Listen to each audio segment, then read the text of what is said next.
part of, so much of making a documentary, I say 10 to 20% of filmmaking is the creative side, where you're in the edit room and you're thinking about what are your artistic choices. The other 80% is raising the money and then dealing with all of the business side of filmmaking. And I think most of us go into this, we have a vision, there's some story we want to tell, but the truth is that if we really are passionate about getting our stories out there, unless we can master this business side, if we can't write proposals that get us funding, if we don't learn about fair use and all of the business side of the equation, we don't get our films out there. I work at Women Make Movies, and my job there is to work with women filmmakers who are making their films.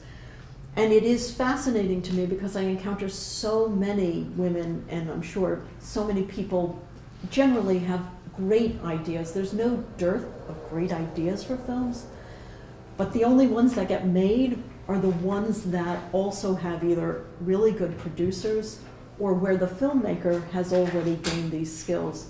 Yeah, I have yet to get rich on this film. It's sobering to me because the film is called Joe Pappin 5 Acts, but usually I call it Joe Pappin 12 Proposals because proposal writing is really what I've become expert at. And I definitely, I can write the hell out of any proposal. I can negotiate any contract. That's the other thing that I have dealt with more lawyers than I have with editors or actors.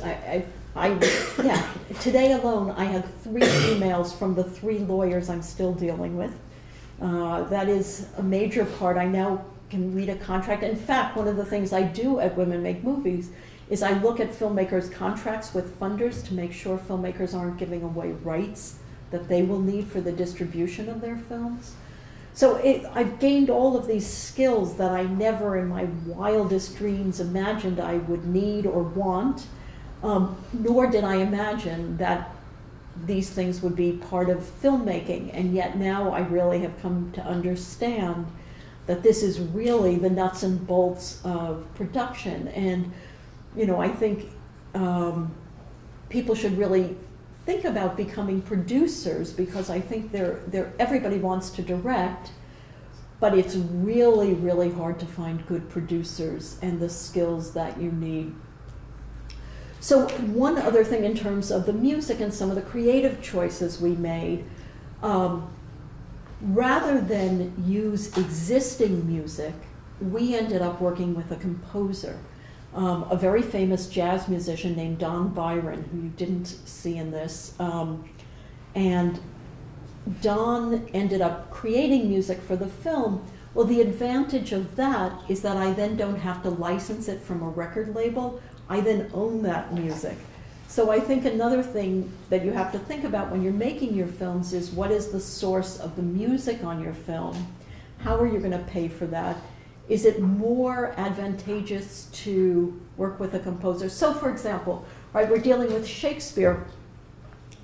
There was a lot of music in a bunch of Shakespeare's plays. I happen to like early music before like the 1800s.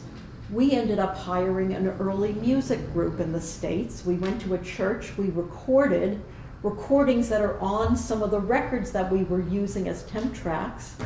I then owned these recordings, was able to use them. I paid the musicians a small fee for recording the music for me. But that music is in the public domain. That is not under copyright. Things that are old, and that has to be true here, right? That's why there's so much Shakespeare now, because people don't have to pay royalties to show Shakespeare plays. I'm assuming you all know about the song Happy Birthday, that any film that uses that you have to pay. And it's an incredible amount of money now that it costs. So if you are filming somebody at a birthday party and everybody gathers around a cake and sings Happy Birthday, so it's your recording, you still have to license the song from the family that controls that music. And in the past 5 years, the family of Martin Luther King decided that when King was alive, his whole life was devoted, obviously, to the civil rights movement.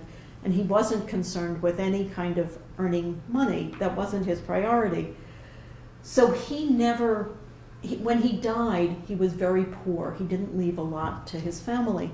His family have decided that this collection, all of his papers, all of the speeches, all of those, famous, the March on Washington that you see in any historical doc, they decided that that was their property. And they sold that collection to a private institution so that now anybody who wants to do anything on the civil rights era and use any material, including letters of King or any footage of him, has to go through the family and has to pay for that. There are all of these things that are happening sort of under our noses that we're not aware of, but it does have consequence in terms of our working lives as filmmakers if we can't have access to these materials and to know what your expectations are. And everybody says you should have legal agreements, and I agree with that. It's a protection. But one of the biggest lessons that I've learned, and one of the biggest, I think, naivetés I had, and probably still have, is that having a contract does not ensure your rights. And when I say that, what I mean is that having a contract gives you rights on paper, but unless you have the money to pursue your rights, to have an advocate, to pay somebody to assert your rights legally, it's not worth the paper it's written on.